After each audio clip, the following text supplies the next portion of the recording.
Hey guys, it's Maxie here and welcome to a brand new episode of the young team. The inconsistent team, you could say, as we've been absolutely shocking domestically in the league, as you can see, down in 9th place, a horrible position to be, already 14 points off the title, which isn't great, but strangely enough, we've done absolutely fantastic in European competition. So of course she joins us last time, the Hearts game. This is a big game against St Johnstone. It can kind of get us a wee bit closer to the kind of European places. I think that's probably going to be the target now, is to catch first and foremost the top six, then catch Hearts, and then hopefully, we can maybe put a wee dent in Rangers and Celtic, but they've just been really good and we've been awful, so hopefully that win will come today. So he joined us last time, as I say, against Hearts. We then had Leon at home, and it was nothing short of an absolutely fantastic match. In fact, we were only 9 minutes away from potentially defeating Leon, which was crazy. Chris Long come on and he scored his first goal for the club. Crazy that he's scored against Leon, but it was Argentine superstar to be in the future, Christian Pavon, with a goal with 9 minutes to go, and unfortunately, only a point, but still incredible. Dundee United at home was really, really poor. We actually dominated the game, chance after chance after chance. Couldn't score. Gave Long the start up front. He couldn't score. Brophy couldn't score. Levitt came on to give us another option. So did James Forrest. At the end of the day, it was a silly mistake by, I believe it was Max Broughton who made the foul, and it was Brandon Fleming who put the visitors one up from the spot, and that was the only goal of the game. We then moved on to the Betfred Cup quarter-finals, where we took on Ayr. Wasn't great, but it was progression. We took the lead twice in the game, or 3 times as you can see. Eamon Brophy with the opener before Daniel Aggie made it 1-1. Ian Fitzpatrick put us 2-1 up, and that was the score at half time before Fraser Preston made it 2-2. But in the 92nd minute, 90 plus 2, Eamon Brophy with a golden goal, you could say, which has put us in the Betfred Cup semi-finals, where we'll take on Kilmarnock, an opportunity to face, I believe it's Celtic, or I'd be guessing, I think it's Rape, I'm not too sure off the top of my head, but still, we need to focus on Kilmarnock. A chance to get to our first final, unfortunately though, no European place if you do win that. A trip to Aberdeen followed at Pittodrie. That was a poor performance. As you can see there, a lot of disappointing ratings there. There's a double for the Dons as Mickey Devlin and Trevor Clark, the Shamrock Rovers winger, gave the home side the win, and then this was just fucking crazy. I was fearing the worst, and somehow we managed to go to Austria, we got to Salzburg, and beat them 2-1. Goals in the first half from Mark Farquhar and Glenn Middleton. Christoph Clara did bring one back for the home side, but somehow, some way, we sit this group, joint top with Leon, and you forget our next 2 games against Applewell, so we could be sitting in 10 points, and then really, maybe that could be enough. 10 points could be enough. But absolutely crazy, and it's going to be really interesting to see how we do in that. So cup competitions have been good, and it would be Rafe and Celtic, so likely we'll play Celtic in the final should we make it. But yeah, it's absolutely bonkers. But anyway, we've got a few fatigued players, but this is a big one against St Johnstone. You see there, Curry, Taylor are not particularly fit, Cadden either, but we need to win. We need to play our best team. We get 12 days off before the Friday night football against Celtic on the 18th because of the internationals. So the team's picked. It's a wee bit of change slightly in terms of our actual system. Just tweaked a few things. I just felt like we needed to be getting a bit more higher in our press. Like we do press urgently, but we don't press high. So it's just basically ensuring that we were getting as high up the park as possible to ensure that nothing gets near our goal. If it does, then they have to work to score their goal. So it'll be interesting to see how we do against St Johnstone here. 4-2-3-1 for them. A couple of new gens in there, but they've also got the likes of Bruce Anderson, Dre Wright, and still somehow got Joe Shaughnessy, who they lost in the summer in real life. So we'll see how we do.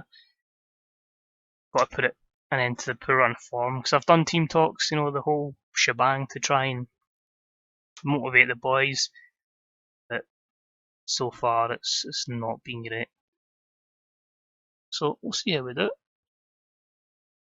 and hopefully we can pick up 3 points. Here's Kembe to Clark, Greg Taylor with a drive, and You can tell I've been playing it a wee bit too quick recently, so we'll slow that down a little bit. But that's encouraging. It's good to see.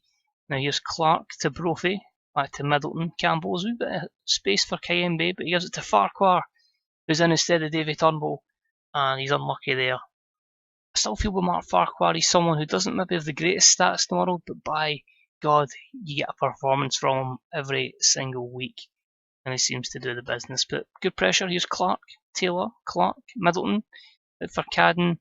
It's come back to him, and he's driven it over the goalkeeper in the back of the net. It's really poor for the defender there, the left back.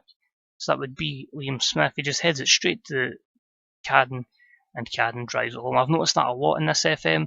Fullbacks and defenders, defensive headers are absolutely shocking in this match engine.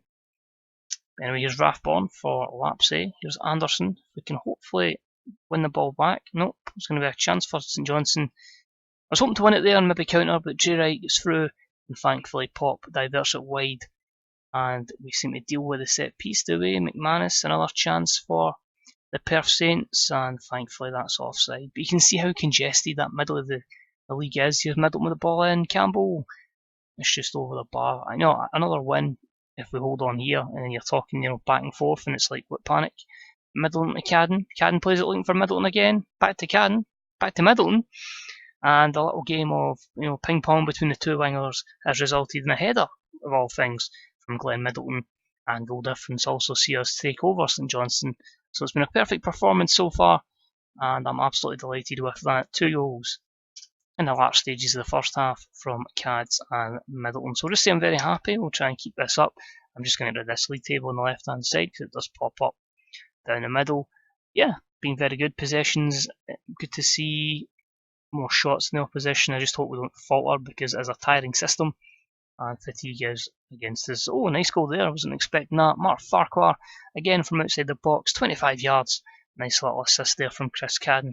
This is the Motherwell side I was expecting at the start of the season.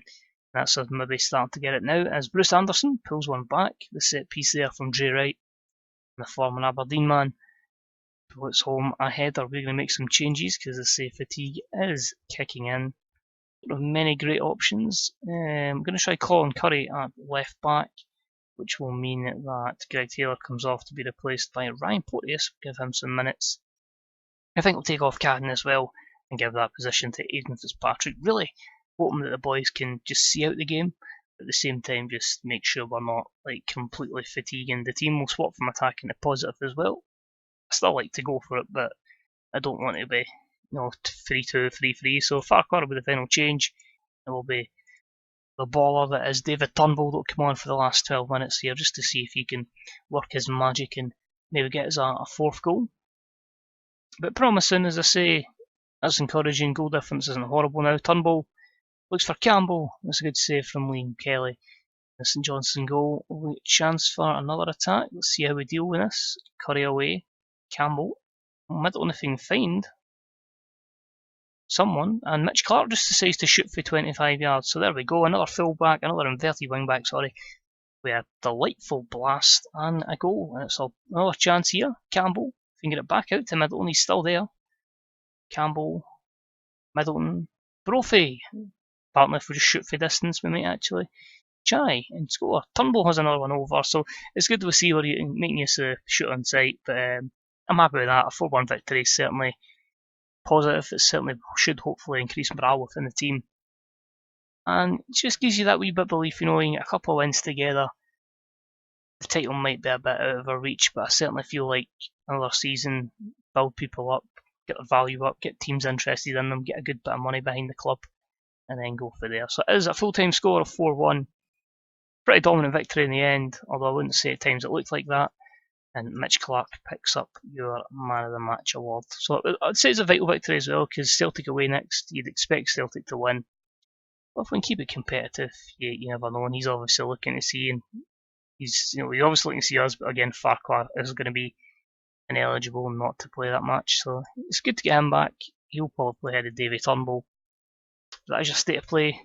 8th in the league, 2nd in the Europa League group, and in the Betfred Cup semi-final. I assume that the Kilmarnock game will likely be the next live video. So it is only one league game until then, a cup game, Europa League game, and then that big match against Kilmarnock. So just watching, it's much appreciated if you tune in. Let me know what you think. Do you think we can somehow salvage this away?